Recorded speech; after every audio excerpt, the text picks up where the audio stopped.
इस वीडियो में हम डिस्कस करेंगे डेप्रिसिएशन के सारे मेथड्स। ठीक है, यहाँ पे सबसे पहले तो डेप्रिसिएशन होती क्या है। डेप्रिसिएशन क्या होती है, अगर एक हमारे पास इक्विपमेंट है, सपोज कोई एक मशीन है या कोई भी चीज़ है जो हमने खरीदी हुई है, ठीक है, तो उसकी लाइफ धीरे धीरे कम होती जाती है।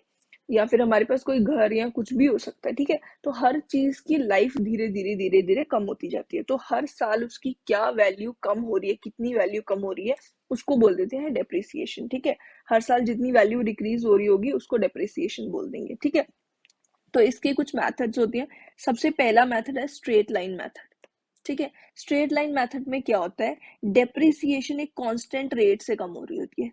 ठीक है, तो मतलब कि हर साल डेप्रिसिएशन की वैल्यू जो होगी वो एक ही होगी। ठीक है, कोई एक पर्टिकुलर वैल्यू हमने हर साल डिडक्ट करते जाना और इतनी ही मतलब उसी कांस्टेंट रेट से वो डिक्रीज कर रही होती है वैल्यू। ठीक है, तो यहाँ पे सबसे पहले तो सी आई क्या है, सी आई है इनिशियल कॉस्ट ऑफ इक्विपमेंट। जो भी चीज हमने खरीदी है, कोई इक्विपमेंट है, कोई मशीनरी है हमारे पास, तो उसकी जो इनिशियल कॉस्ट कितनी थी, कितने की हमने खरीदी। ठीक है, और सी एस क्या है, सी एस है salvage value of equipment. Salvage value क्या होती है, जब इक्विपमेंट की यूजफुल लाइफ खत्म हो जाती है ना, जब उसकी लाइफ पूरी खत्म होगी उसके बाद अगर उसके पास उसके अंदर जो मटेरियल है या उस मशीन की जो उसके बाद जो बची कुची वैल्यू होती है ना, उसी को बोल दिया जाता है सैल्वेज वैल्यू। ठीक है, उसकी यूजफुल लाइफ के एंड होने तक, ठीक है, उसके बाद। ठीक है, तो ये होती है सैल्वेज वैल्यू। उसके बाद एन आती है यूजफुल लाइफ। जो उसकी लाइफ होगी वो एन हम कंसिडर करके चलेंगे। तो इस केस में स्ट्रेट लाइन मेथड में अगर हमें टोटल डेप्रिसिएशन निकालनी है तो वो कैसे निकालेंगे, सी आई जो हमारी इनिशियल कॉस्ट है उसमें से सी एस यानी कि सैल्वेज वैल्यू माइनस करेंगे, इसको डिवाइड कर देंगे हमारे यूजफुल लाइफ से। ठीक है, तो ये हमारी हो जाएगी टोटल डेप्रिसिएशन। और डेप्रिसिएशन इन एम ईयर्स अगर अगर हमें निकालना, सपोज कोई एम ईयर्स तक कितनी डेप्रिसिएशन हो चुकी है टोटल, ये तो हर साल इतनी डेप्रिसिएशन होगी, लेकिन अगर एम ईयर्स तक हमें फाइंड आउट करना है तो सिंपली हर साल सेम ही होगी ना, तो एम के साथ सिंपली इसको हम मल्टीप्लाई कर देंगे, M into C I minus C S upon N. ठीक है, तो इतनी डेप्रिसिएशन एम ईयर्स में हो चुकी है। अब बुक वैल्यू क्या होती है कि इस टाइम पे एट प्रेजेंट किसी चीज की क्या वैल्यू है। सपोज अगर हमारे पास जो मशीन है उसकी हर साल 100 रुपीज कम हो रही है वैल्यू, और वो हमने खरीदी है सपोज 500 की खरीदी है, तो 2 इयर्स लेटर उसकी बुक वैल्यू क्या हो जाएगी, उसमें से 100 दो बार हमें डिडक्ट करना होगा, 200 कम कर देंगे तो वो हो जाएगी 300। ठीक है, तो वो उसकी 300 जो होगी ना वो उसकी बुक वैल्यू होगी। तो ऐसे ही book value after M years क्या हो जाएगी, जो हमारी इनिशियल कॉस्ट थी ना, इसमें से हमने एम ईयर्स में जितनी भी डेप्रिसिएशन होगी वो माइनस कर देनी है और हमें मिल जाएगी बुक वैल्यू। ये हमारी हो जाएगी बुक वैल्यू। ठीक है, ये बहुत ही सिंपल सा मेथड है। इसी पे बेस्ड इस तरीके से कुछ न्यूमेरिकल होगा हमारे पास, वो हम डिस्कस कर लेते हैं। अब machine is purchased for 10 lakh, 10 lakh की इस मशीन को परचेज करा गया and has an estimated life of 10 years. इसकी लाइफ जो है वो 10 ईयर्स है। Salvage value eight the end of 10 years is 1,50,000। ठीक है, ये इसकी सैल्वेज वैल्यू होगी। Book value of the machine eight the end of 5 years, अब इसकी बुक वैल्यू अगर हमें निकालनी है 5 ईयर्स के बाद using general straight line method. ठीक है, ऑफ इवेल्युएशन, इस मेथड को हमने यूज करके इसकी बुक वैल्यू निकालनी है at the end of 5 years. और टोटल इसकी यूजफुल लाइफ है 10 ईयर्स। पहले तो हमारे पास जो जो चीजें हैं वो हम लिख देंगे। इसकी लाइफ जितनी है, लाइफ है 10 ईयर्स। ठीक है, और इसकी हमारे पास इनिशियल कॉस्ट कितनी है, इनिशियल कॉस्ट है 10 लाख। ठीक है, ये इसकी 10 लाख इनिशियल कॉस्ट हो जाएगी। इसकी सैल्वेज वैल्यू कितनी है, 1,50,000। ठीक है, ये इसकी सैल्वेज वैल्यू होगी। ठीक है, अब हम निकालेंगे डेप्रिसिएशन, सिएशन। ठीक है, डेप्रिसिएशन निकालेंगे और डेप्रिसिएशन कितनी हो जाएगी, C I minus C S upon N. तो ये हो जाएगा 10 lakh minus 1,50,000 divided by total इसकी जो लाइफ है वो आ जाएगी 10। तो यहाँ पे ये आ जाएगी वैल्यू 10 लाख माइनस 1,50,000 जो कि हो जाएगा 8,50,000।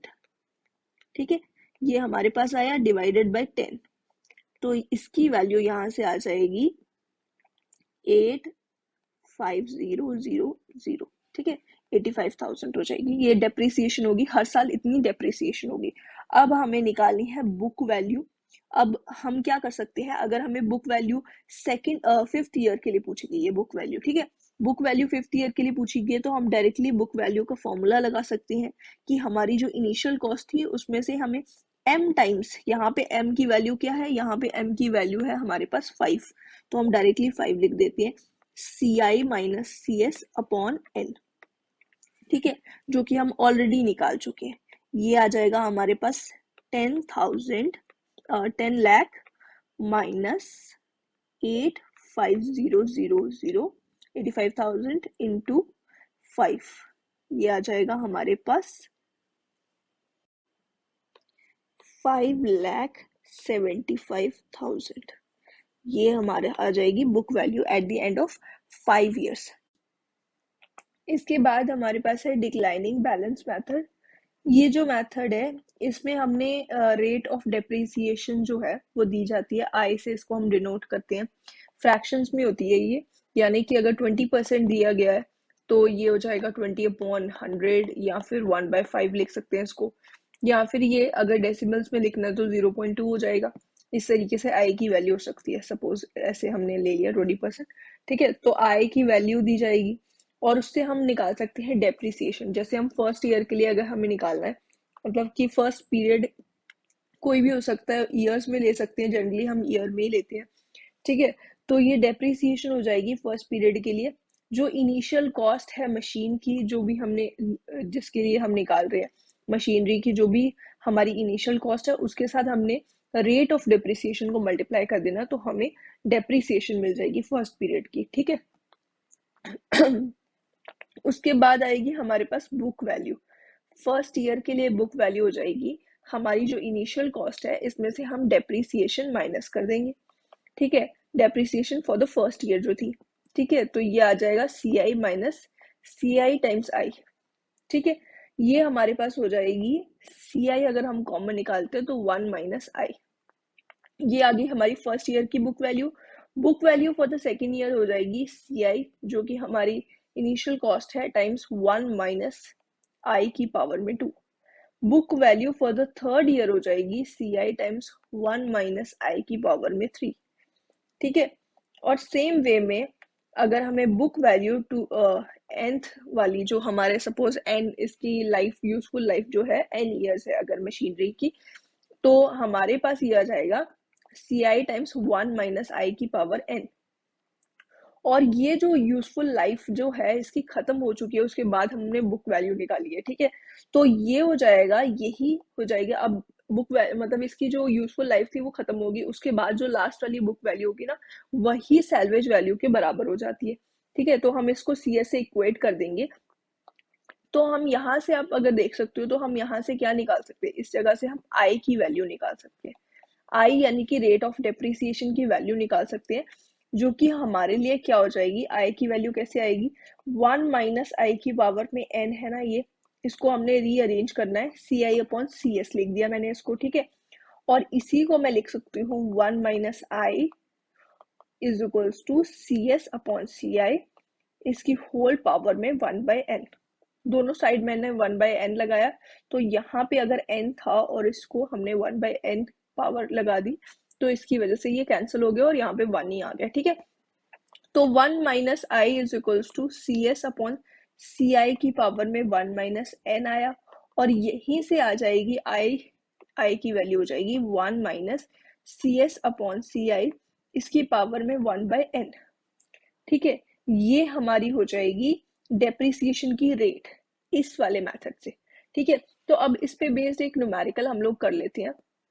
इस न्यूमेरिकल में हमें एक मशीन दी गई है जिसकी इनिशियल कॉस्ट जितनी में हमने खरीदी है वो हो जाएगी 16,000, ठीक है, bye constant rate of declining balance method of depreciation, salvage value after an expected life of 3 years is 2000, इसकी salvage value जो है 2000 है, the rate of depreciation is, इसकी salvage value है हमारे पास 2000 और initial cost इसकी है 16,000, ये आ जाएगी, और salvage value हमें दी हुई है 2000 और हमारे पास एक्सपेक्टेड लाइफ जो है n years is equals to 3 years है। ठीक है, तो हमें यहाँ पे क्या निकालना है, rate of depreciation. Rate of depreciation यानी कि आई हमें निकालना है। सिंपली इसके लिए हमने अभी अभी फॉर्मूला देखा है, आई हो जाएगा हमारे पास 1 माइनस सी एस अपॉन सी आई इसकी पावर में 1/n। ठीक है, याद रखना कि सी एस जो है सैल्वेज वैल्यू ऊपर आएगी और नीचे जो आएगी वो हमारी इनिशियल कॉस्ट होगी जो कि ज्यादा होगी। ठीक है, तभी ये वैल्यू, ये जो चीज है ये फ्रैक्शंस में आएगी। ठीक है, क्योंकि ये 1 से कम होनी चाहिए। ठीक है, तो यहाँ पे आ जाएगा 1 minus C S 2000 divided by 16,000 और इसकी पावर में 1/n। तो ये आ जाएगा 1 माइनस n की जगह यहाँ पे आ जाएगा 3, क्योंकि n हमने 3 लिया हुआ ना, तो ये n की जगह 3 आ जाएगा 1/8 की पावर में 1/3, जो कि हो जाएगा 1 माइनस 1/2 इज इक्वल्स टू 1/2। ये हमारी आ गई आई की वैल्यू। तो यानी कि हमारी जो आई है रेट ऑफ डेप्रिसिएशन है, इसकी वैल्यू 1/2 है, या फिर इसको हम 0.5 बोल सकते हैं। ठीक है, अगर आपको बाई चांस ये फॉर्मूला याद नहीं रहता है तो आपको क्या करना है, आपने सिंपली जैसे पहले करा था ना, सी आई टाइम्स 1 माइनस आई की पावर में n is equals to C S कर देना है। ये हमारी book value at the end थी। ठीक है, जब उसकी यूजफुल लाइफ खत्म हो गई थी उस टाइम पे बुक वैल्यू थी, इसको हमने सैल्वेज वैल्यू से इक्वेट करा था। इससे भी आपको आई की वैल्यू मिल जाएगी। ठीक है, यहाँ पे अगर हम पुट करेंगे तो ये 16,000 हो जाएगा। 1 माइनस आई इसकी n की पावर में 3 is equals to C S जो है हमारे पास 2000 है इस क्वेश्चन में। तो यहाँ से हमारी आई की वैल्यू जो है वो आ जाएगी 0.5। ठीक है, ये वैल्यू यहाँ से भी मिल सकती है। आपको फॉर्मूला जरूरी नहीं है याद रखना, बस ये तरीका है इसको सॉल्व करने का। ठीक है, इसके बाद हमारे पास है डबल डिक्लाइनिंग बैलेंस मेथड। इस मेथड पे आपको क्या करना है, इसमें सिंपली आपको आई जो है ना, रेट ऑफ डेप्रिसिएशन जो है वो हो जाएगी 2/n। n यहाँ पे है यूजफुल लाइफ, यूजफुल लाइफ इसकी जितनी भी रही है, ठीक है, वो हो जाएगा यहाँ पे n। ठीक है, तो यहाँ पे हमें 2/n कर देना है। सिंपली आपको डिक्लाइनिंग बैलेंस मेथड में, डबल डिक्लाइनिंग बैलेंस मेथड में रेट ऑफ डेप्रिसिएशन मिल जाएगी। अगर आपको ये नहीं याद रहता है तो आप ये कर सकते हो कि जो हमने स्ट्रेट लाइन मेथड में कैसे निकाली थी depreciation, C I minus C S upon N था ना, ये हमारी डेप्रिसिएशन थी। और अगर इसको परसेंटेज में लिखना हो तो ये आ जाएगा डिवाइडेड बाय सी आई जो इनिशियल कॉस्ट थी। ठीक है, और इसी के साथ हम 2 टाइम्स मल्टीप्लाई कर देंगे तो भी हमें ये जो वैल्यू मिलेगी यहाँ पे रेट ऑफ डेप्रिसिएशन की, वो सेम वैल्यू होगी जो हमारे पास ये वाली वैल्यू होगी। ठीक है, तो डबल डिक्लाइनिंग बैलेंस जो है वो इस तरीके से आप निकाल सकते हो इसमें रेट ऑफ डेप्रिसिएशन। ठीक है, और बुक वैल्यू कैसे निकालनी है, यहाँ पे बुक वैल्यू जो होगी उसमें हर बार आपको बुक वैल्यू 1 अगर निकालनी होगी तो यहाँ पे इनिशियल वैल्यू, उसमें से डेप्रिसिएशन फर्स्ट निकाल देंगे, माइनस कर देंगे। और डेप्रिसिएशन फर्स्ट कैसे करेंगे, जो हमारे पास इनिशियल वैल्यू थी उसके साथ रेट ऑफ डेप्रिसिएशन मल्टीप्लाई कर देंगे तो डेप्रिसिएशन मिल जाएगी। अब इस पे बेस्ड एक न्यूमेरिकल हम लोग कर लेते हैं। ठीक है, ताकि हमें अच्छे से समझ आ जाए। यहाँ पे एक एक्सकावेटर है, एंड एक्सकावेटर जिसकी कॉस्ट है हमारे पास 20 lakhs। ठीक है, and has an estimated life of 8 years। अब इसकी लाइफ जो है वो 8 years है। It has no salvage value, यहाँ पे सैल्वेज वैल्यू इसकी नहीं है। ठीक है, at the end of 8 years the book value of the excavator. अब इसकी बुक वैल्यू क्या होगी, book value of the excavator at the end of 3 years। इसकी बुक वैल्यू हमें निकालनी है using general double declining balance method. यहाँ पे ये मेथड हमें यूज करके बुक वैल्यू निकालनी है 3rd ईयर में। हम कैसे निकालेंगे बुक वैल्यू, यहाँ पे हमने सिंपली ये कर देना है आई इज इक्वल्स टू 2/n। ऐसे करके हमने रेट ऑफ डेप्रिसिएशन निकाल देनी है। 2/8 कितना हो जाएगा, ये आ जाएगा 1/4। ये है हमारी रेट ऑफ डेप्रिसिएशन, और इसी से हमें डेप्रिसिएशन फर्स्ट की वैल्यू मिल जाएगी। फर्स्ट डेप्रिसिएशन होगी 20 लाख के ऊपर हमने डेप्रिसिएशन लगानी है, तो 20 लाख सी आई इंटू आई, आई जो है वो हम निकाल चुके हैं 1/4। तो यहाँ पे ये आ जाएगी 5 लाख, है ना, 5 लाख वैल्यू आएगी।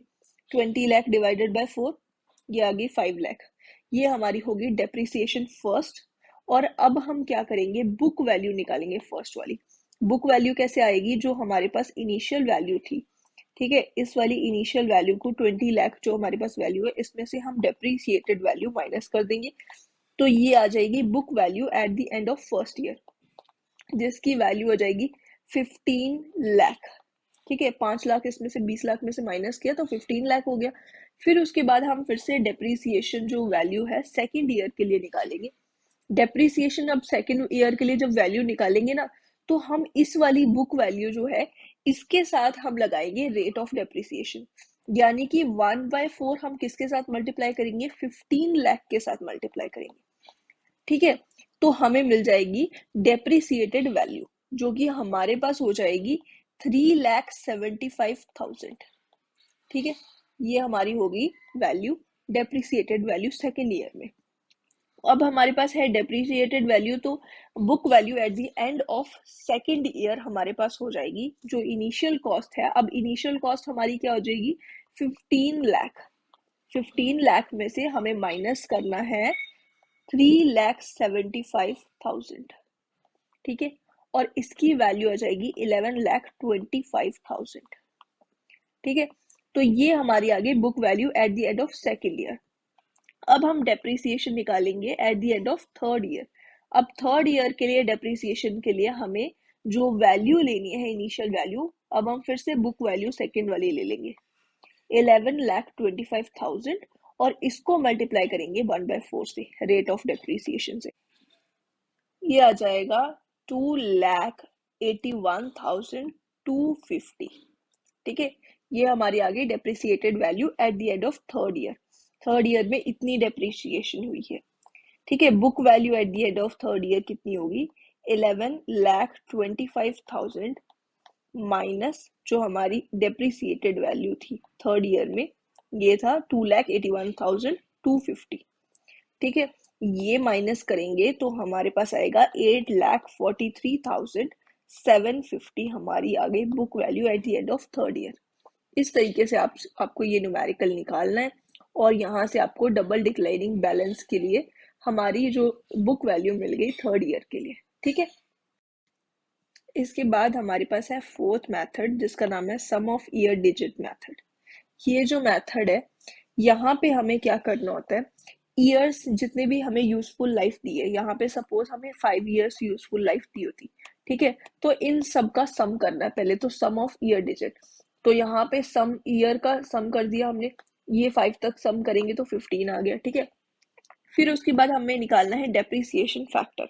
डेप्रिसिएशन फैक्टर जो होगा वो डिक्रीजिंग ऑर्डर में चलेगा।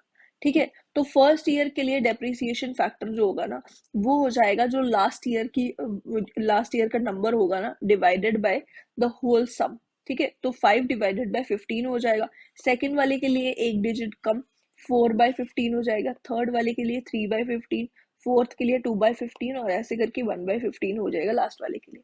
ठीक है, तो इस तरीके से हमें चलना है। और फिर डेप्रीसिएशन यहाँ पे क्या हो जाएगी, जो फैक्टर हमारे पास डेप्रीसिएटेड फैक्टर है ना, उसके साथ हमें इनिशियल जो वैल्यू होगी उसको मल्टीप्लाई कर देना है, सिंपली हमें डेप्रीसिएशन मिल जाएगी। अब हमारे पास डेप्रीसिएशन आ गई है तो हम बुक वैल्यू कैसे निकाल सकते हैं, यहाँ पे बुक वैल्यू हो जाएगी हमारी, बुक वैल्यू फर्स्ट हो जाएगी जो हमारे पास इनिशियल वैल्यू है उसमें से हम डेप्रीसिएटेड वैल्यू फर्स्ट माइनस कर देंगे, सेम जैसे हम पहले करते थे। बुक वैल्यू सेकंड हो जाएगी initial value minus depreciated first minus depreciated second, second year की जो डेप्रीसिएशन है। सेम वे में बुक वैल्यू थर्ड हो जाएगी जो इनिशियल हमारी वैल्यू है माइनस जो डेप्रीसिएशन फर्स्ट ईयर की, सेकंड ईयर की डेप्रीसिएशन, थर्ड ईयर की डेप्रीसिएशन, ऐसे ही चलता रहेगा। ठीक है, फिफ्थ ईयर की बुक वैल्यू हम निकाल सकते हैं। इस वे में हमें इसको निकालना है।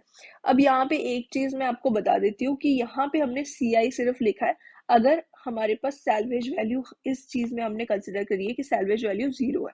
अगर हमारे पास सैल्वेज वैल्यू होती तो हम इसको D1 को जो है, इसको अगर हम डेप्रीसिएशन फर्स्ट ईयर के लिए वो कैसे हम लिखते, ये लिखते हम 15 5/15 multiply by CI minus CS। सिर्फ इतना सा चेंज आना था, बस इस तरीके से हमें लिख देना और पूरे को हम ऐसे ही लिखते चलते। ठीक है, CI माइनस CS करते, यहाँ पे भी CI माइनस CS, यहाँ पे भी CI माइनस CS, इस तरीके से चलते जाते। ठीक है, तो ये हो जाता है हमारा सम ऑफ ईयर डिजिट मेथड। इस पे बेस्ड एक न्यूमेरिकल हम लोग कर लेते हैं ताकि हमें ये समझ आ जाए प्रॉपरली। तो इसका initial cost of N equipment is 2 1100 है, ठीक है। तो ये इनिशियल कॉस्ट होगी इक्विपमेंट की। सैल्वेज वैल्यू हमें दी हुई है ₹100 5 years लेटर। इसका मतलब अगर ये 5 years लेटर ये इसकी सैल्वेज वैल्यू, इसका मतलब 5 years ही इसकी यूजफुल लाइफ होगी, ठीक है। फिर उसके बाद आता है कैलकुलेट ईयरली डेप्रिसिएशन। हर ईयर की डेप्रिसिएशन निकालनी है और बुक वैल्यू भी निकालनी है at the end of second year. Yearly depreciation लिखा है तो मतलब हर ईयर की निकालनी थी, बट एंड में ये लिखा हुआ है कि सेकेंड ईयर के एंड में आपको क्या चाहिए, मतलब मेनली हमें चाहिए सेकेंड ईयर की हमारी जो बुक वैल्यू और डेप्रिसिएटेड वैल्यू, उसके लिए हमें फर्स्ट ईयर की वैसे भी निकालनी ही पड़ेगी, ठीक है। तो यहाँ पे हमें फर्स्ट ईयर के लिए अगर डेप्रिसिएशन लिखना है, अब यहाँ पे 5 years ही लिखा है, तो हमारा जो फैक्टर था ना वो 5/15 ही होगा फर्स्ट वाले के लिए। अगर सपोज यहाँ पे 5 की जगह 6 years होता ना, तो ये फैक्टर क्या हो जाना था, यहाँ पे ऊपर आ जाना था 6 और 15 + 6 नीचे करना था, है ना। पूरे सबका सम करते तो यहाँ पे एक 6 एक्स्ट्रा आना था, तो यहाँ पे 15 + 6 कर देना था, 21 फैक्टर आ जाना था। उसके साथ हमें इनिशियल कॉस्ट को मल्टीप्लाई करना था, माइनस सैल्वेज वैल्यू कर देनी थी, ठीक है। लेकिन यहाँ पे 5 years मेंशन किया तो हम पहले वाला फैक्टर यूज कर सकते हैं, ठीक है। तो ये आ जाएगा 5/15 टाइम्स CI जो कि हमारी है 1100। इसमें से हम 100 माइनस करेंगे इनिशियल सैल्वेज वैल्यू, और ये आ जाएगी 5/15 टाइम्स 1000। और 5/15 होता है 1/3, तो ये वैल्यू आ जाएगी 333.33, ठीक है। ये आ गई फर्स्ट ईयर की डेप्रिसिएटेड वैल्यू। सेकेंड ईयर के लिए अब पहले तो बुक वैल्यू हम निकालेंगे। बुक वैल्यू हमारी हो जाएगी जो हमारी इनिशियल कॉस्ट है CI माइनस डेप्रिसिएटेड वैल्यू जो फर्स्ट ईयर की है, ठीक है। तो इनिशियल वैल्यू हमारे पास 1100 थी, इसमें से हम 333.33 माइनस करेंगे तो हमें मिलेगा 766.67। ये हमारी book value eight the end of first year हो गई। अब हम निकालेंगे डेप्रिसिएटेड वैल्यू सेकेंड ईयर की। ये सेकेंड ईयर की डेप्रिसिएटेड वैल्यू है जो आ जाएगी 4/15, ठीक है, इंटू 1100 माइनस 100 जो कि हम ऑलरेडी निकाल चुके हैं 1000 है। 4/15 टाइम्स 1000 और इसकी वैल्यू आ जाएगी हमारे पास 266.67, ठीक है। ये हमारी डेप्रिसिएटेड वैल्यू है सेकेंड ईयर के लिए, ठीक है। तो बुक वैल्यू सेकेंड ईयर की क्या हो जाएगी, जो हमारी इनिशियल बुक वैल्यू थी इसमें से हम सिंपली डेप्रिसिएटेड वैल्यू जो सेकेंड ईयर में डेप्रिसिएशन हुई है वो माइनस कर सकते हैं। तो ये हो जाएगा 766.67 माइनस 266.67। इसकी वैल्यू हमारे पास आएगी 500, ठीक है। 500 जो है अब उसकी बुक वैल्यू सेकेंड ईयर में रह गई है, ठीक है। इसके बाद हमारे पास फिफ्थ मेथड है जिसका नाम है सिंकिंग फंड मेथड। अब ये जो मेथड है ना, पहले तो आपको सिंकिंग फंड ही समझना जरूरी है। यहाँ पे सिंकिंग फंड क्या होता है कि अगर हमारे पास सपोज एक मशीनरी है, सपोज हमारे पास एक इक्विपमेंट है, हमारे पास कोई मशीन है हमने खरीदी है, ठीक है, और उसी की हेल्प से हम अर्न कर रहे हैं पैसा, उससे हम कुछ काम करते हैं और पैसा अर्न कर रहे हैं, ठीक है। तो एक टाइम बाद उस मशीन की यूजफुल लाइफ एंड होने वाली है, ठीक है। जब उसकी लाइफ एंड हो जाएगी उसके बाद हमारे पास कोई भी जरिया नहीं रहेगा, मतलब अगर हमें अर्न करना हो तो उसके लिए कुछ भी नहीं होगा हमारे पास। तो हम क्या करेंगे, हर साल जो हमारी अर्निंग होगी ना उसमें से कुछ अमाउंट हम सेव करते जाएंगे, और सेव करते करते जब इस वाली मशीन की यूजफुल लाइफ एंड हो जाएगी तब तक हम सेव करेंगे, और जब जैसे ही ये एंड हो जाएगी इतना पैसा हमारे पास इकट्ठा हो जाएगा कि ये मशीनरी जैसी ही सेम हम मशीनरी फिर से एक हम खरीद सकेंगे, ठीक है। तो वही जो फंड हम धीरे धीरे इकट्ठा करके रख रहे होते हैं ना उसको कहते हैं सिंकिंग फंड, ठीक है। तो अब ये जो सिंकिंग फंड मेथड है इसमें हमें क्या क्या चीजें, कुछ एक चीजें हैं जो याद रखनी पड़ेंगी, ठीक है। सबसे पहले यहाँ पे सिंकिंग फंड मेथड में आता है सिंकिंग फंड फैक्टर। अब ये जो फैक्टर है यहाँ पे इससे इसकी वैल्यू क्या हो जाएगी, पहले तो ये हो जाएगी rate of depreciation upon rate of depreciation plus 1 की पावर में n। एन जो है यूजफुल लाइफ है इसकी -1। ये हमारा सिंकिंग फंड फैक्टर का फॉर्मूला हो जाता है, ठीक है। तो सिंकिंग फंड फैक्टर है क्या, पहले ये है एक ऐसा factor which determines the uniform series of payments. हमें कितनी पेमेंट करनी है, पेमेंट जिसकी वैल्यू ए होगी required at the end of each period to accumulate a specific future value F. Suppose हमें एक फ्यूचर वैल्यू एफ वैल्यू जो है वो इकट्ठी करनी है, तो हर साल हमें कितनी पेमेंट करनी होगी, यहाँ पे ए हम सपोज एक पेमेंट कुछ करनी है, हमने हर साल पेमेंट करनी है, उससे हमें एफ जो है ये एफ फ्यूचर वैल्यू हमारी बन जाएगी, ठीक है। तो इसको ए को एफ में कन्वर्ट करने के लिए या एफ से ए निकालने के लिए हमें यूज करते हैं हम सिंकिंग फंड फैक्टर, ठीक है। तो ये जो है सिंकिंग फंड फैक्टर ये क्या हेल्प करता है, it this is a factor which determines the uniform series of payment, कितनी हमें पेमेंट करनी है कि हमारा फ्यूचर जो फ्यूचर वैल्यू जो है हमारे पास एफ वैल्यू जो है वो हमारी इकट्ठी हो जाए, फ्यूचर वैल्यू यानी कि कुछ एक अमाउंट जो है वो इकट्ठा हो जाए, ठीक है। तो ये हो जाएगा सिंकिंग फंड फैक्टर। तो मतलब कि हमें इससे इंस्टॉलमेंट पता चल जाएगी कि इतनी हमें जो सेविंग है वो हर साल इतनी इतनी करके रखनी है ताकि हमारी एक फ्यूचर वैल्यू कुछ इकट्ठी हो जाए, ठीक है। ये इसका यूज होता है सिंकिंग फंड फैक्टर का, ठीक है। इसके सिवाय एक और फैक्टर होता है जो है CRF, ठीक है। यहाँ पे पहले तो एक और चीज में सिंकिंग फंड फैक्टर का एक और फॉर्मूला होता है A/F। ए जो है वो हमारी वही जो हम इंस्टॉलमेंट या फिर जो हम सीरीज ऑफ पेमेंट थी जो हम हर महीने सेव सेव करके रख रहे थे ताकि हमारी एक फ्यूचर वैल्यू बन सके एफ, ठीक है। वो हो जाएगी ए और इसी को हम एन्युटी अमाउंट बोल देते हैं, ठीक है।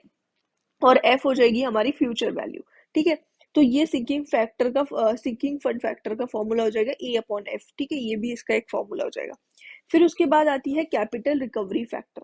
कैपिटल रिकवरी फैक्टर क्या होता है, ये एक ऐसा फैक्टर है जो कि कन्वर्ट करता है a present value into an equal uniform series of payment A over a specific period at an interest rate I, ठीक है। अब इसमें क्या है, हमें क्या करना है, सपोज हम जैसे कर रहे थे इकट्ठा करके मतलब फ्यूचर में एक वैल्यू हम इकट्ठी कर रहे थे जैसे पहले केस में।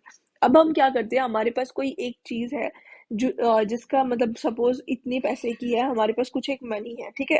एट प्रेजेंट कुछ पैसे हैं, ठीक है।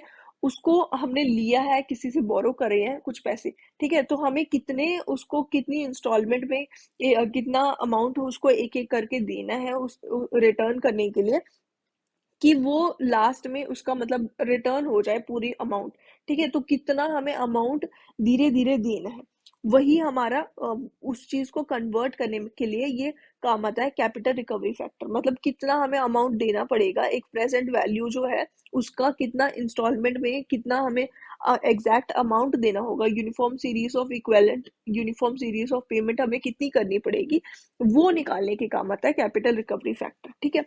तो यहाँ पे एक और चीज ये जो है कि कैपिटल रिकवरी फैक्टर का फॉर्मूला ये भी आपको याद रखना है, ये हो जाएगा ये डेप्रिसिएशन की जो वैल्यू जो रेट है multiplied by depreciation rate plus 1। ये डेप्रिसिएशन रेट की जगह हम इंटरेस्ट रेट इसको बोल सकते हैं, जो हमारा इंटरेस्ट रेट है, ठीक है। इंटरेस्ट रेट प्लस 1 की पावर में n divided by interest rate plus 1 की पावर में n माइनस 1, ठीक है। ये हो जाएगा हमारा कैपिटल रिकवरी फैक्टर, ठीक है। या फिर इसको हम बोल सकते हैं A/P। पी क्या है, जो प्रेजेंट वैल्यू है, और ए वो इंस्टॉलमेंट जो हमें धीरे धीरे धीरे धीरे करके देनी है, ठीक है। तो वही हो जाएगा, ए हो जाएगा एनुअल अमाउंट, एनुइटी अमाउंट, और जो पी हो जाएगा हमारा प्रेजेंट वैल्यू, ठीक है। तो इसी से हमें मिल जाएगा कैपिटल रिकवरी फैक्टर, ये दोनों फॉर्मूला से हो जाएगा, मिल जाएगा हमें, ठीक है। अब यहाँ पे एक और चीज, जो फ्यूचर वैल्यू जितनी हमने पहले केस में जो हमने सिंकिंग फंड फैक्टर जो है इसमें हमने फ्यूचर वैल्यू की बात करी, तो ये जो फ्यूचर वैल्यू है ये कितनी होनी चाहिए, total amount of sinking fund जितना हमें एक्यूमुलेट करना है, इकट्ठा करना है at the end of utility period, ये कितना हो जाएगा, ये हो जाएगा purchasing cost minus scrap value. ये आपको याद रखना है कि ये हमारे पास इनिशियल कॉस्ट में से स्क्रैप वैल्यू माइनस करके जो वैल्यू बनेगी ना, ये वाला हम फंड की बात करें, इतना टोटल अमाउंट होगा जो हमें फ्यूचर में इकट्ठा करना है, ठीक है। तो ये हो जाएगा हमारा फ्यूचर वैल्यू, ठीक है। तो अब इस पे बेस्ड हम कुछ न्यूमेरिकल्स करेंगे। यहाँ पे एक और चीज है कि अगर हम डेप्रिसिएशन की बात करेंगे ना, डेप्रिसिएशन जो हम पहले मेथड्स में निकाल रहे थे, डेप्रिसिएशन था कि कितना हम अमाउंट जो है हमारा हर साल किसी चीज की वैल्यू जो है वो कितनी कम होती जा रही है, ठीक है। अब वो कितनी कम हो रही है वो हम निकाल रहे थे ना डेप्रिसिएशन में। इस केस में डेप्रिसिएशन अलग होगा। इस केस में एक्चुअल में डेप्रिसिएशन जो है ना वो एन्युइटी जो होगा, जो हम कितनी इंस्टॉलमेंट हमें पे करनी पड़ेगी ताकि फ्यूचर में कुछ वैल्यू हमारी इकट्ठी हो सके, उसी को हम डेप्रिसिएशन के नाम से हम जानेंगे, ठीक है। तो मतलब वो डेप्रिसिएशन जो है, इसका मेथड, मतलब इस मेथड में हमें एक्चुअल में पैसे जो है वो कम नहीं हो रहे होते हैं, मतलब कि किसी चीज की वैल्यू कम नहीं हो रही होती, उल्टा हम उसको एक्यूमुलेट करके कुछ एक अमाउंट बना रहे होते हैं, इसीलिए इस केस में थोड़ा डिफरेंट है। तो डेप्रिसिएशन जो होगी वो यहाँ पे एनुइटी की वैल्यू जब हम निकालते हैं, सेम वे में डेप्रिसिएशन निकालेंगे, C I minus C S into sinking fund factor. यहाँ पे सिंकिंग फंड फैक्टर था ना, ये सिंकिंग फंड फैक्टर था एनुइटी अपॉन फ्यूचर वैल्यू, और फ्यूचर वैल्यू था C S, C I minus C S, ठीक है। तो इसी को अगर हम इसके साथ सिंकिंग फंड फैक्टर के साथ मल्टीप्लाई कर देंगे तो एनुइटी मिल जाएगी ना, जो हमें मतलब ईयरली हमें इंस्टॉलमेंट चाहिए, तो वही जो होगी एनुइटी जो होगी वही हमारी डेप्रिसिएशन हो जाएगी, ठीक है। ये डेप्रिसिएशन हम निकालेंगे, ठीक है, ऐसे निकालते हैं इस मेथड में। और अब यहाँ पे जो क्वेश्चंस है, सबसे पहला क्वेश्चन तो यही हो जाएगा कि कैपिटल रिकवरी फैक्टर क्या होता है, सिंकिंग फंड फैक्टर क्या होता है। ये दोनों एक बहुत ही इंपॉर्टेंट क्वेश्चंस है, सिंकिंग फंड फैक्टर और कैपिटल रिकवरी फैक्टर, ठीक है। तो यहाँ पे सिंकिंग फंड फैक्टर, यहाँ पे मैं एक और चीज आप लोगों को बता देती हूँ। पहले तो सिंकिंग फंड फैक्टर हो जाएगा I+1, आई अपॉन I+1, मतलब कि installment rate upon installment rate +1 की पावर में n-1, ये सिंकिंग फंड फैक्टर होगा। अगर आपको कैपिटल रिकवरी फैक्टर याद नहीं रहता है, इसका फॉर्मूला याद नहीं रहता, जो कि है I इंटू 1+i की पावर में n अपॉन 1+i की पावर में n-1, ये फॉर्मूला है। तो अगर ये याद नहीं रहता तो इन दोनों के बीच में एक रिलेशन भी होता है कि सिंकिंग फंड फैक्टर प्लस आई, जो कि रेट ऑफ इंस्टॉलमेंट रेट है, उसी को इक्वेट कर सकते हैं हम कैपिटल रिकवरी फैक्टर से। ये कैपिटल रिकवरी फैक्टर के इक्वल होता है, sinking fund factor plus I is equals to capital recovery factor होता है, ठीक है। तो ये दो इंपॉर्टेंट क्वेश्चंस हो गए। उसके सिवाय अगर हमें न्यूमेरिकल देखना हो तो एक हमारे पास ये एक न्यूमेरिकल है, an earth moving equipment cost 5 lakh and has an estimated life of 10 years and a salvage value of 50,000। यहाँ पे इसके पास सैल्वेज वैल्यू भी है और इसकी इनिशियल लाइफ भी, इनिशियल वैल्यू जो है यहाँ पे ये हम पहले मेंशन कर देते हैं, ये सी आई है इसकी 5 लाख, ठीक है, और जो सैल्वेज वैल्यू है वो है 50,000, और हमारे पास जो लाइफ है इसकी 10 years, ये इसकी यूजफुल लाइफ है। फिर उसके बाद what uniform annual amount must be set aside, क्या हमें निकालना है, uniform annual amount must be set aside eight the end of each of the 10 years for replacement if the interest rate is 8% per annum and if the sinking fund factor for 8% per annum interest rate for 10 years is this 0.069। यहाँ पे हमें sinking fund factor भी दिया हुआ है, sinking fund factor जो कि 0.069 है, और रेट ऑफ इंटरेस्ट रेट जो है वो 8% दी हुई है। ये सब कुछ दिया हुआ और हमें निकालना क्या है, एनुअल अमाउंट, जो कि हमें हर साल इकट्ठा करना होगा। तो एनुअल अमाउंट यानी कि एनुइटी हमें निकालनी है। एनुइटी कैसे निकालेंगे, sinking fund factor is equals to annuity upon future value, यही था ना हमारे पास। और फ्यूचर वैल्यू क्या होती है, ये होती है सी आई माइनस सी एस, ठीक है। तो यहाँ पे फ्यूचर वैल्यू एफ जो होगी वो हो जाएगी 5 लाख माइनस हमारे पास 50,000 सैल्वेज वैल्यू जो की है, ठीक है, ये हो जाएगा हमारी 4,50,000, ये होगी फ्यूचर वैल्यू। और सिंकिंग फंड फैक्टर जो है, अब फ्यूचर वैल्यू के साथ हम सिंकिंग फंड फैक्टर को मल्टीप्लाई कर देंगे तो एनुइटी की वैल्यू मिल जाएगी F into sinking fund factor, जो कि हो जाएगा 4,50,000 मल्टीप्लाइड बाय 0.069।